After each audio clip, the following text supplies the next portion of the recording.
नमस्कार तथा सुप्रभात। उज्यालो रेडियो नेटवर्कसँगै उज्यालो अनलाइन र मोबाइल एप्लिकेशनबाट एकसाथ प्रसारण भइरहेको काया कैरनमा तपाईंलाई साथी मदन पौड्यालसँगै दिपातिमल सिन्हाको स्वागत छ। आज 2079 साल फागुन 25 गते बिहिबार, चैत कृष्ण पक्षको द्वितीय तिथि, सन् 2023 मार्च 9 तारिक।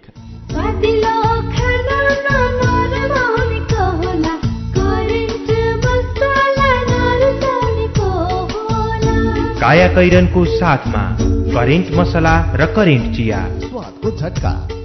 काया कैरन सुरु गरौं मुख्य खबरका शीर्षकहरूबाट।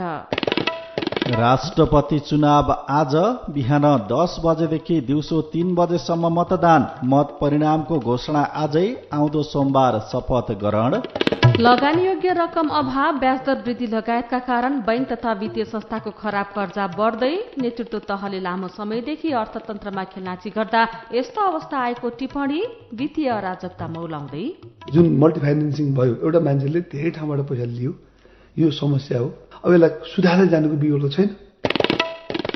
बर्ड फ्लू पीडित किसानलाई राहत दिन 1 वर्ष अघिदेखिको 58 करोड भुक्तानी गर्ने तयारी। चिया एक्सन सेन्टरका नाममा 1 करोड खर्च, तर सञ्चालनमा ल्याउन नसकेपछि कार्यालय नै बन्द।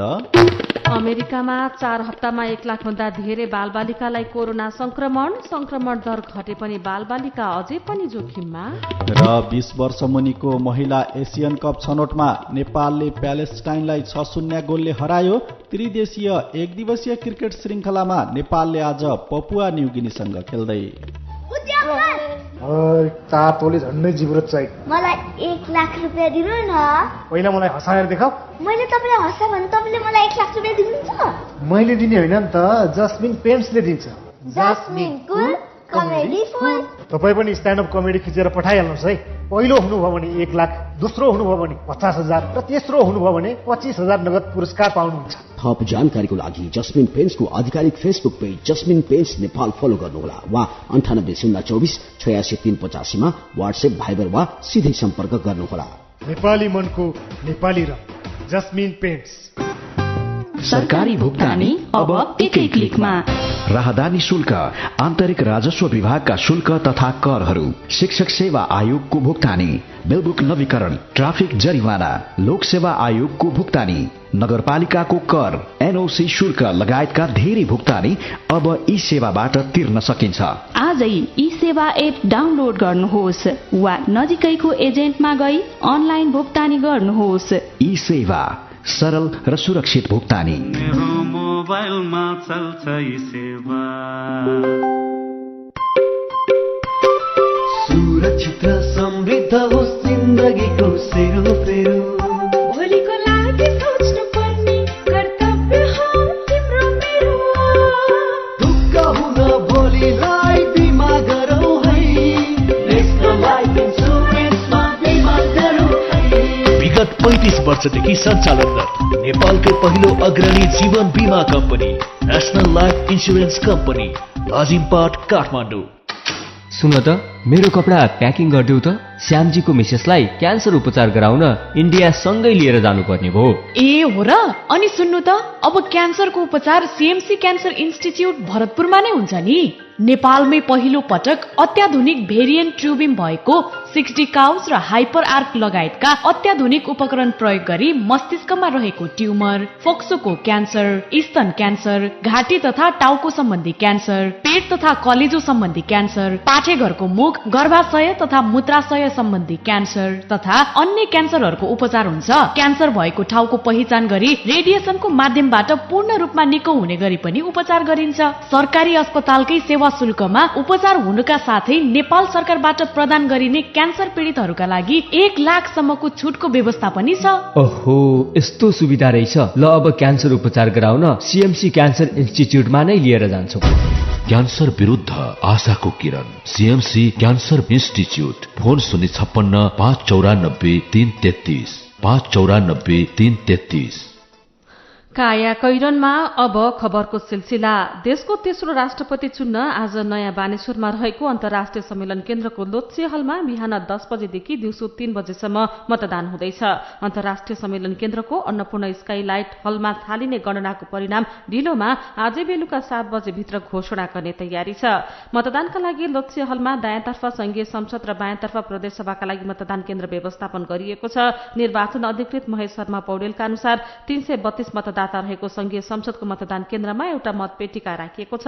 550 मतदाता रहेको प्रदेशसभातर्फ 2वटा मतपेटिका राखिएको छ। चुनावमा संघीय सांसदको 1 मत बराबर 79 र प्रदेशसभा सदस्यको 1 मत बराबर 48 मतभार कायम गरिएको छ। मतदान केन्द्रमा 14 जना कर्मचारी खटाइएको छ। राष्ट्रपति चुनावमा एमालेबाट सुभाष चन्द्र नेमाङ र 8 दलीय गठबन्धनबाट रामचन्द्र पौडेल उम्मेद्वार हुनुहुन्छ। उहाँ कांग्रेस नेता हुनुहुन्छ। निर्वाचन अधिकृत पौडेलका अनुसार उम्मेद्वार निर्वाचित हुन कुल मतको 50% भन्दा बढी मत प्राप्त गर्नुपर्छ। 50% मत कटाउन नसके पुनः चुनाव गर्नुपर्ने कानूनी व्यवस्था छ। मतदाताले सांसद निर्वाचित भएको प्रमाणपत्र, नागरिकता, राष्ट्रिय परिचय पत्र, मतदाता परिचय पत्र वा संघीय वा प्रदेशसभा सचिवालयले जारी गरेको परिचय पत्रका आधारमा मतदान गर्न पाउनेछन्। मतदान स्थलमा प्रज्वलनशील पदार्थ, हात हतियार, मोबाइल र क्यामेरा निषेध गरिएको छ। मतदानका लागि महिला र पुरुषको छुट्टै लाइनको व्यवस्था गरिएको छ। सबै तयारी पूरा भएको मतदान स्थलको प्रमुख निर्वाचन आयुक्त दिनेश थपलिया र उम्मेद्वारका प्रतिनिधिद्वय रमेश लेखक र महेश बर्तौलाले निरीक्षण समेत गर्नु भएको छ। निर्वाचन अधिकृत पौडेलले निर्धारित समय 3 बजे भन्दा पछि छुटेका मतदातालाई मतदानमा सहभागी नगराइने बताउनु भएको छ। यसैबीच भावी राष्ट्रपतिको भूमिकामाथि आशंका गर्दै तथा आफ्नो राजनीतिक एजेन्डालाई ध्यानमा राखेर संसदको 5औं शक्ति राष्ट्रिय प्रजातन्त्र पार्टी राप्रपाले राष्ट्रपति चुनावी प्रक्रियामा सहभागी नहुने निर्णय गरेको छ। यस्तै राष्ट्रिय स्वतन्त्र पार्टीले भने राष्ट्रपति चुनावमा मत हाल्ने नहाल्ने निर्णय गर्न आज बिहान 11 बजे बैठक बोलाएको छ।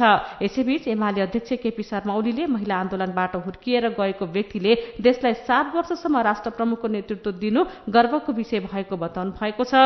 113औं अन्तर्राष्ट्रिय महिला दिवसका अवसरमा हिजो अखिल नेपाल महिला संघले गरेको कार्यक्रममा ओलीले राष्ट्रपति विद्यादेवी भण्डारीले 7 वर्षसम्म राष्ट्रपतिको जिम्मेवारी कुशलतापूर्वक निर्वाह गरेको भन्दै प्रशंसा गर्नु भएको थियो। देशको संविधानले जातीय भेदभाव र छुवाछुत विरुद्धको हकलाई नागरिकको मौलिक हक मानेको छ। त्यस्तो विभेद र छुवाछुतलाई दण्डनीय अपराध भनेको छ। तर समाज रूपान्तरणको प्रतिज्ञा गरेका जनप्रतिनिधिले नै संविधानको खिल्ली र नागरिकलाई अपमानित गर्दै जातीय छुवाछुतलाई प्रशय दिएका छन्। सिराहाको भगवानपुर गाउँपालिकाका अध्यक्ष उग्रनारायण यादवले आफ्नो दिवंगत आमाको 13औं दिनको पुण्यतिथिमा सोमबार गरेको भोजमा जात र समुदाय अनुसार फरक फरक ठाउँमा बसेर खाने प्रबन्ध गरे। प्ले कार्ड नै टाँसेर गैर दलित, मुस्लिम र दलित निम्तालुलाई खाने ठाउँ छुट्याइएको थियो, जहाँ उपस्थित भएर देशका मन्त्री, पूर्व मन्त्री, सांसददेखि समाजका गण्यमान्यले भोज खाए। एमाले सिराहाका सचिव समेत रहेका अध्यक्ष यादवको घर भगवानपुर बजारदेखि झण्डै 1 किलोमिटर पश्चिम दक्षिणमा पर्छ, जहाँ उहाँले भोज दिनुभएको थियो। गाउँपालिकाका 5वटा वडाका झण्डै 5000लाई भोजमा निम्ता गरिएको थियो। घर अगाडिको सड़कदेखि उत्तरपट्टिको खाली खेतमा गैर दलित, दक्षिणपट्टि दलित र पूर्वपट्टि मुस्लिम समुदायलाई राखेर भोज खुवाइयो। मन्त्री, सांसददेखि समाजका अगुवालाई घरको आँगनमै कुर्सी टेबुलमा राखेर खाने व्यवस्था गरिएको थियो। यो कानूनको मात्र नभएर संविधानकै उल्लङ्घन हो, दोषीलाई कारबाही हुनुपर्छ भन्नुहुन्छ राष्ट्रिय दलित आयोगका अध्यक्ष देवराज विश्वकर्मा।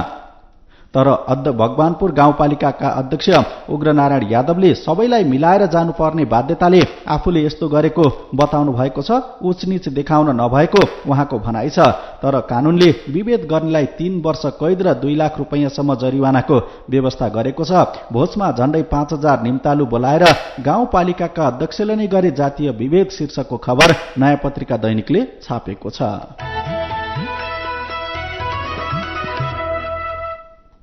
काया कैरनमा कुराकानीसँगै खबरहरू बाँकी नै छन्, सुन्दै गर्नुहोला।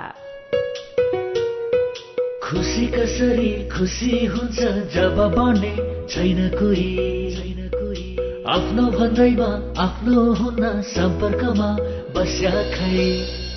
सम्पर्कका लागि बलियो आधार नेपाल टेलिकम हो राष्ट्रकै सञ्चार। सम्पर्कको आधार राष्ट्रको सञ्चार नेपाल टेलिकम। नेपाल टेलिकम, राष्ट्रको सञ्चार। उमेर कम तिमी भन्दा बुद्धि चाहिँ धेरै, डर छैन जे भए पनि बिमा छ मेरो। रोग ब्याध लागिहाले हातमा पैसा छ त, गोजी खाली भयो भने के पो गर्ने हो त? पैसा त जहाँ पनि आफैले त तिर्नु पर्छ सुरुमा, होइन र? अरू ठाउँमा पर्ला, सानीमामा पर्दैन। आफ्नो लागि मात्र होइन नि, सबै परिवारको लागि।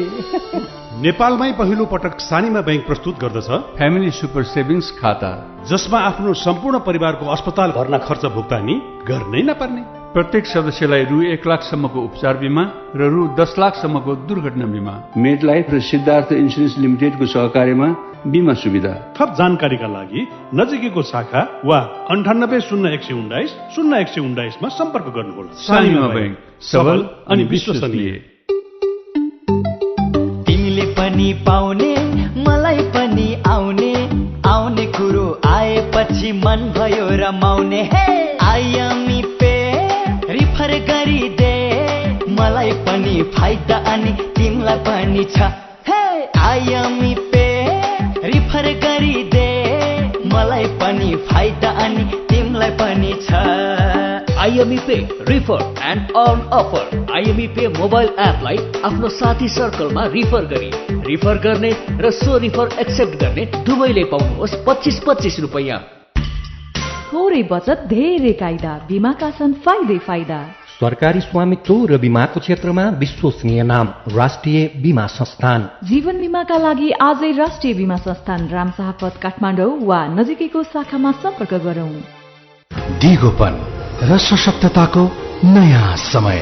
आफ्नो ब्याङ्किङ सेवालाई नयाँ समय अनुरूप अझ दिगो तथा सशक्त बनाउन हिमालयन बैंक लिमिटेडले सिभिल बैंक लिमिटेडलाई प्राप्ति गरी यही फागुन 12 गतेदेखि एकीकृत कारोबारको सुरुवात गरेका छौं। Himalayan bank limited.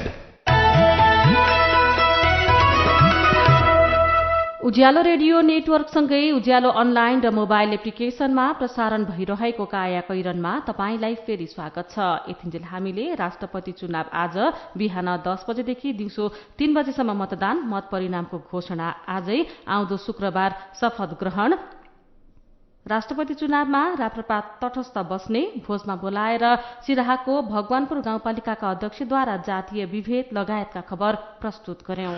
अब बाँकी खबर। तरलता अर्थात लगानी योग्य रकम अभाव, ब्याज दर वृद्धि र मागमा आएको संकुचनले बैंक तथा वित्तीय संस्थाको खराब कर्जा झण्डै दोब्बरले बढेको छ।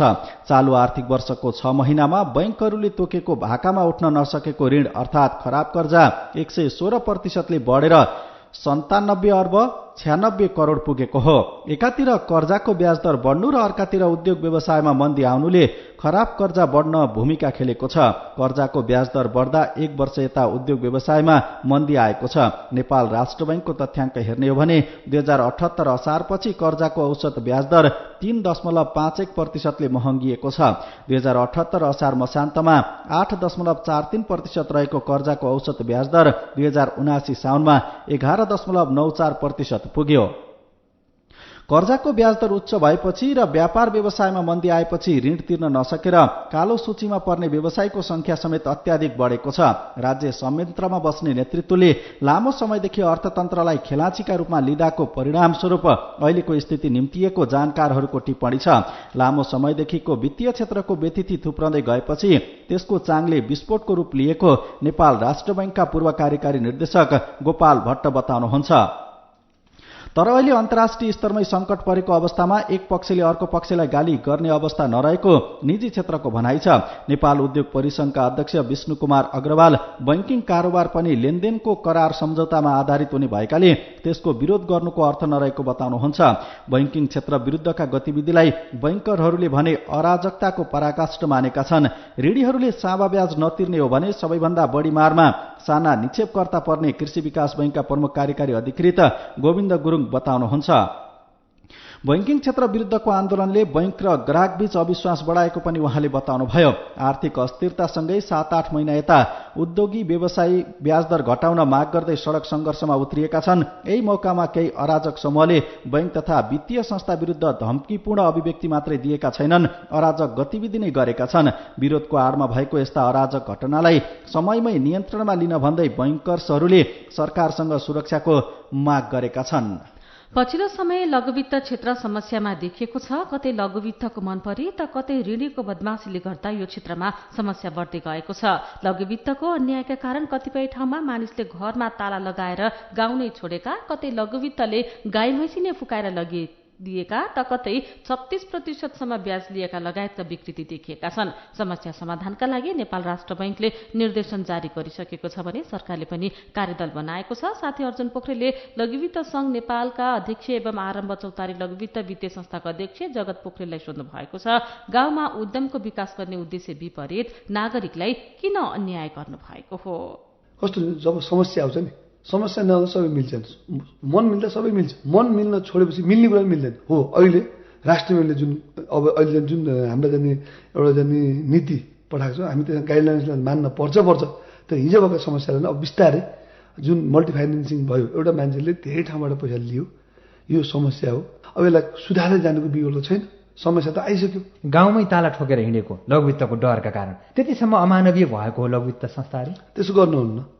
हामी सञ्चालक समितिको तर्फबाट लघुवित्त संघ नेपाल तर्फबाट त्यो गर्नुहुन्न। यदि गरिएको छ भने त्यो अमानवीय, मान्छेलाई डोमिनेट गरेर थर्काएर गाली गरेर पाइन्न। तर लको मान्छेहरू पनि भएन, हामी समस्या चाहिँ बताउनु पर्यो। एउटा इक्जाम्पल छ, मेडिकल साइन्सले के भन्छ, प्रोपर डायग्नोसिस भएन भने ट्रिटमेन्ट हुन्न होइन। समस्या त कहाँ हुन्छ, जहाँ पनि हुन्छ, बताउने मेकानिजम त छ नि त। हिजो पैसा लाँदा अथवा त्यो सपोर्ट लिँदा सहयोग लिँदा जसरी ल्याइएको थियो, समस्या भयो भने त बताउनु पर्यो, भागेर समस्या समाधान हुन्न। होइन, सानोतिनो समस्याले त मान्छेले ताला लाएर गाउँ त छाड्दैन। एउटा कुरा भन्छ ठिक छ, इट्स ओके, यो हाम्रो कुरा होइन, त्यो त समस्या आउनु पर्यो। हामी कहाँ आउँदा समस्या त एक्चुअल कुरा भने आयो भने त समाधान यसो गर्नु पर्यो, यो हुनु पर्यो। हामीले निर्देशन दिन्छौँ अथवा हामीले पोलिसी बनाइदिन्छौँ नि त। तर दैनिक कार्य सम्पादन गर्ने सिओ साहबको टिमले गरेको निर्णयलाई हामीले क्रस गर्दा पनि समस्या छ। यो त उहाँले गर्ने कुरा हो। यति बेला उठिरहेको हामी लगानी गर्नलाई चाहिँ कसैको चाहिँ अमानवीय गरेर कमाएको पैसा हामीलाई चाहियो भन्ने त होइन नि त। घरमा भइरहेको लैनो भैँसी लैनो गाई समेत उठाएर फुकाएर लगेका घटनाहरू समाचारहरू पुष्टि नै भएर आइसके। बैंक तथा वित्तीय संस्थाले दयामाया मान्नु हुँदैन, मान्यो भने त्यो वित्तीय चक्र बिग्रिन्छ भन्ने तर्क एकतिर छ।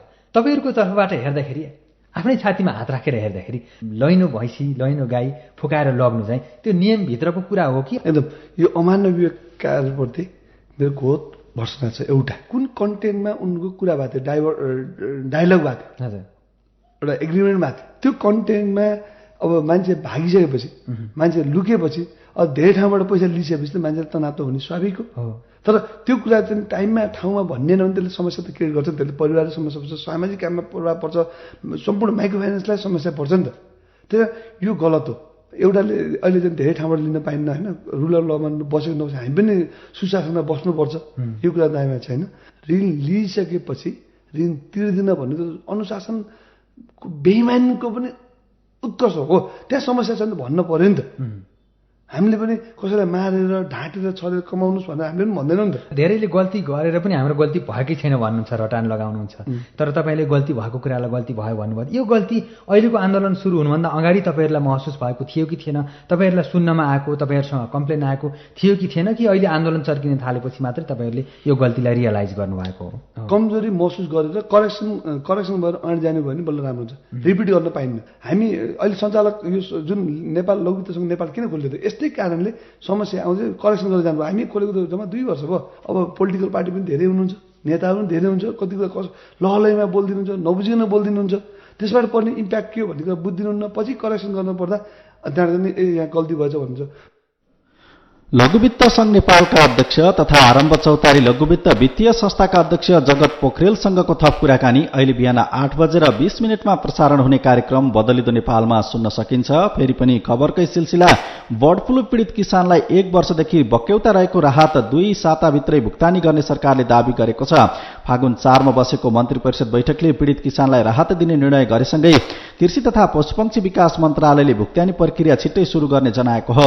भुक्तानी प्रक्रियाका कठिनाई फुकाउन मन्त्रालयले बर्ड फ्लू नियन्त्रणको क्रममा नष्ट गरिएका वस्तुहरूको राहत दिने मापदण्ड 2079 संशोधन समेत गरेको छ।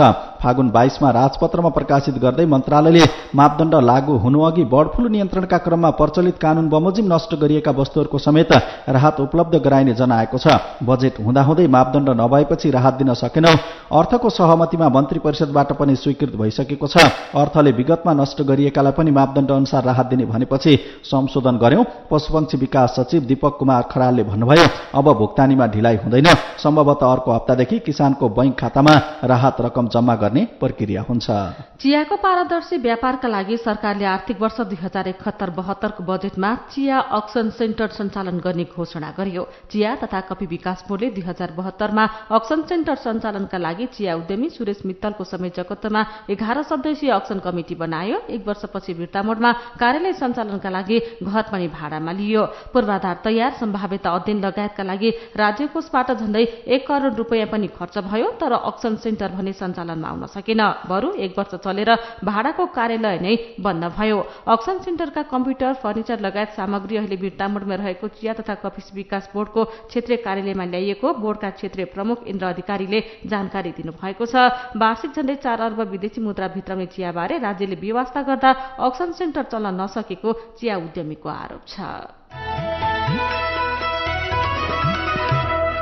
काया कैरनमा मेरो पनि भन्नु छ र कार्टुनसँगै खबरको सिलसिला बाँकी नै छ। सुन्दै गर्नुहोला। एचआईभी का बारेमा खुलेर कुरा गरौं। सँगै बस्दा, खाँदा, पढ्दा र सँगै खेल्दा कुनै किरा वा लामखुट्टेले टोक्दा एचआईभी सर्दैन। हात मिलाउँदा, अङ्कमाल गर्दा तथा चुम्बन गर्दा, एउटै चर्पी प्रयोग गर्दा र अरूको लुगा लगाउँदा एचआईभी सर्दैन। समयमै उपचार गरेमा एचआईभी संक्रमित पनि स्वस्थ व्यक्ति सरह बाँच्न सक्छन्। त्यसैले नियमित औषधिको सेवन गरौं र स्वस्थ जीवन बाँचौं। एचआईभी को औषधि एआरभी हरेक सरकारी अस्पतालमा निशुल्क पाइन्छ। एचआईभी संक्रमितहरू अरूभन्दा भिन्न होइनन् भन्ने कुरा बुझौं र समान व्यवहार गरौं। एचआईभी संक्रमितहरूमाथि हुने भेदभावको अन्त्य गरौं। Nepal youth foundation, Bara plus, Lumbini plus र मकवानपुर महिला समूह। सुनिश्चित भविष्य मात्र होइन बचत, आर्थिक स्वतन्त्रता हो, आत्मविश्वास हो, आत्मा सम्मान हो, सम्पन्न जीवन हो। बचत बचत गरौँ, बचत गरौँ, बचत गरौँ, बचत गरौँ। धेरै छन् बचतका खुसीहरू, बचत गरौँ। ग्लोबल आईएमई ब्याङ्क, सबैका लागि ब्याङ्क। मिठो मिठो खानाले कसको मन नछोला, स्वादिलो खानामा नरमाउनेको होला। करेन्ट बदलाउन भनेको, करेन्ट बस्दालाई नरुचाउनेको होला। Hygienic, tasty and fresh Trimurti industries private limited Rupandehi बुटवलद्वारा उत्पादित करेन्ट चिकन मसला, सब्जी मसला, चाउमिन मसला, मोमो मसला, चाट मसला, गरम मसला र अन्य विभिन्न मसलाहरू। करेन्ट मसला, स्वादको झट्का। उज्यालो रेडियो नेटवर्क मार्फत देशभरिका विभिन्न एफएम स्टेशन तथा उज्यालो अनलाइन र मोबाइल एप्लिकेशनमा प्रसारण भइरहेको काया कैरनमा तपाईंलाई फेरि स्वागत छ। अब बाँकी खबर। पिठ्यूमा झोला भिरेका वृद्ध आँगनको डिलमा पुग्दा घरबेटीले कुनै बटुवा बाटो भुलेर पुगेको मात्र अनुमान गरे। सोधीखोजीका क्रममा आफू त्यही घरको सदस्य भएको बताएपछि परिवारका सबै अचम्मित भए। फर्किआउलान् भन्ने त परै जाओस्, आफन्तजनले माया नै मारिसकेका थिए। 11 वर्षको उमेरमा घरबाट एकाएक बेपत्ता भएका व्यक्ति नै आफू भएको बताइरहँदा परिवारका सदस्यले सुरुमा पत्याउनै सकेनन्। सबै भेला भएर केरकार गरेपछि तिनै बालक 64 वर्षपछि फर्किआएको पुष्टि भयो।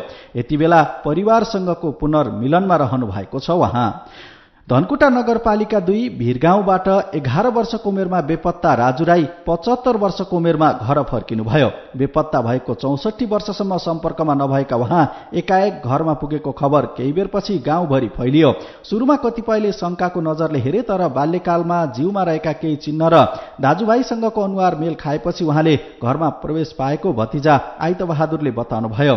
2015 सालको हिउँदका बेला कहाँ जाने भन्ने बेठेगानमै घर छोडेर बाटो लागेको राजु बताउनुहुन्छ।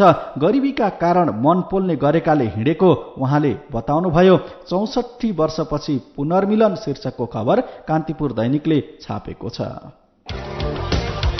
मेरो पनि भन्नु छ।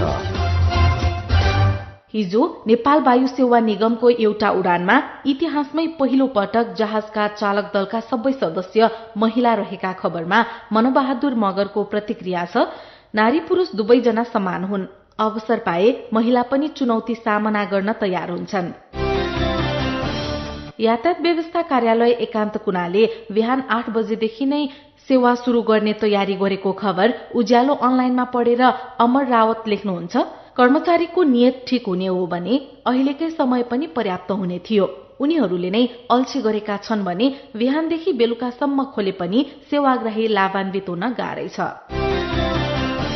इन्द्र कुमारको प्रतिक्रिया छ। काम गर्ने समय मात्रै नयाँ भएर के गर्नु, कामको शैली पुरानै होला। जे गरे पनि सेवाग्राहीले सजिलै आफ्नो काम गर्न सक्ने वातावरण मिलाए धेरै राम्रो। अनि आईसीसी विश्वकप क्रिकेट लीग 2 को अन्तिम श्रृंखला आजदेखि नेपालमा शुरू हुने खबरमा समुद्र पौडेल लेख्नुहुन्छ।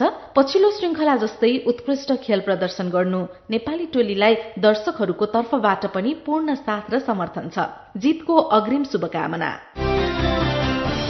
विचारका लागि तपाईलाई धन्यवाद। मेरो पनि भन्नु छ।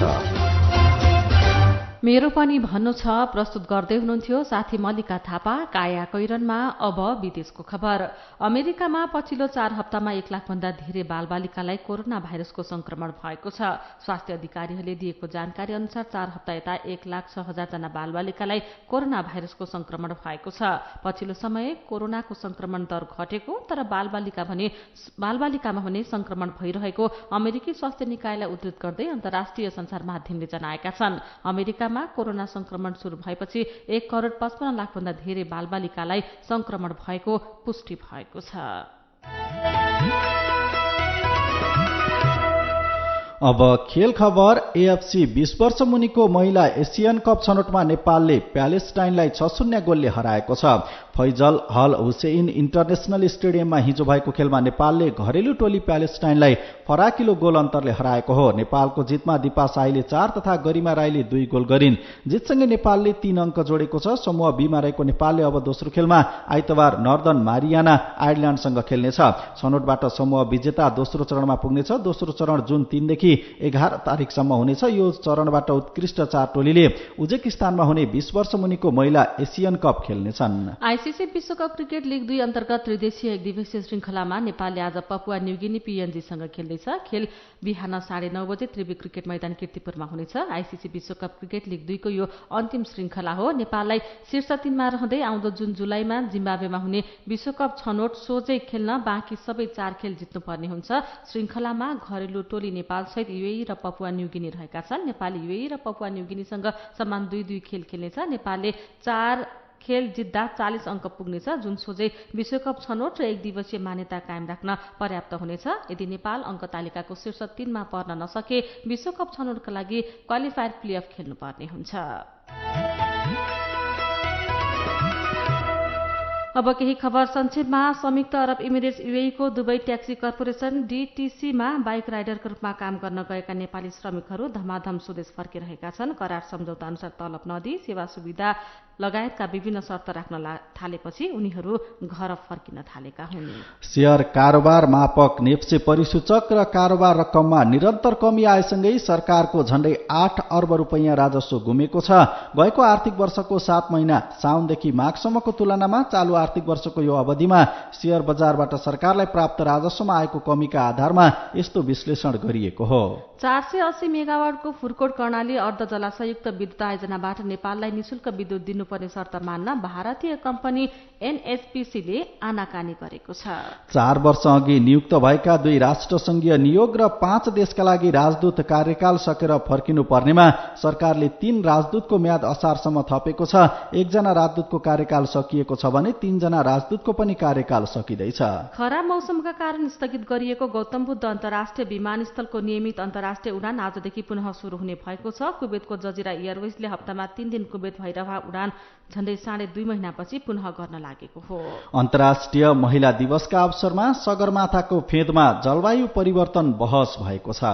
नेपाल आयल निगमको झापा 4 मा रहेको शाखा कार्यालयमा 4वटा ट्याङ्करले ल्याएको 80,000 लिटर डिजेलमा मिसावट गर्ने ट्याङ्कर धनी र चालक तथा सहचालकलाई कारबाही भएको छ। डिजेलमा मिसावट गर्ने चालकलाई ट्याङ्कर चलाउन आजीवन प्रतिबन्ध लगाइएको छ। काया कैरनमा अब पालो उखानको। ढुङ्गाको देवतालाई पिनाको नैवेद। उखानसँगै हामी काया कैरनको अन्त्यमा आइपुगेका छौं। आजका मुख्य खबर फेरि एकपटक। राष्ट्रपतिको चुनाव आज बिहान 10 बजेदेखि दिउँसो 3 बजेसम्म मतदान। मत परिणामको घोषणा आजै, आउँदो सोमबार शपथ ग्रहण। लगानी योग्य रकम अभाव, ब्याजदर वृद्धि लगायतका कारण बैंक तथा वित्तीय संस्थाको खराब कर्जा बढ्दै। नेतृत्व तहले लामो समयदेखि अर्थतन्त्रमा खेलाँची गर्दा यस्तो अवस्था आएको टिप्पणी। वित्तीय अराजकता मौलाउँदै।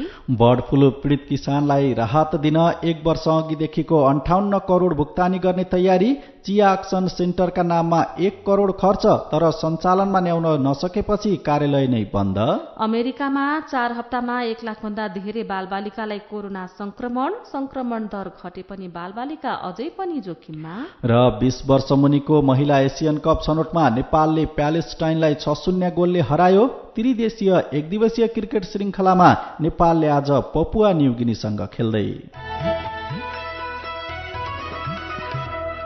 र अन्त्यमा आजको कार्टुन। आज हामीले रोहनले बनाउनु भएको कार्टुन लिएका छौं। कार्टुनले हरियो तरकारीको मूल्य बढ्न थालेको प्रसंगलाई व्यङ्ग्य गरेको छ। यहाँ एक दम्पति छन्। श्रीमानले बजारबाट हरियो तरकारी किनेर घर लगेका छन् अनि श्रीमानले तरकारी ल्याएको देखेपछि श्रीमती भन्दैछिन्, तरकारी पो ल्याएको, मासु ल्याउन पर्दैन, घाटा लागिहाल्यो नि। आजको काया कैरन सकिएको छ। उज्यालो मोबाइल र अनलाइनमा प्रसारण भइरहेका रेडियो र अनलाइनका सामग्री भाइबरमा पनि उपलब्ध छन्। काया कैरनबाट प्राविधिक साथी प्रवीण श्रेष्ठसँगै हामी पनि बिदा माग्छौं। घर बाहिर निस्कँदा मास्क लगाउन नबिर्सौं। नमस्कार।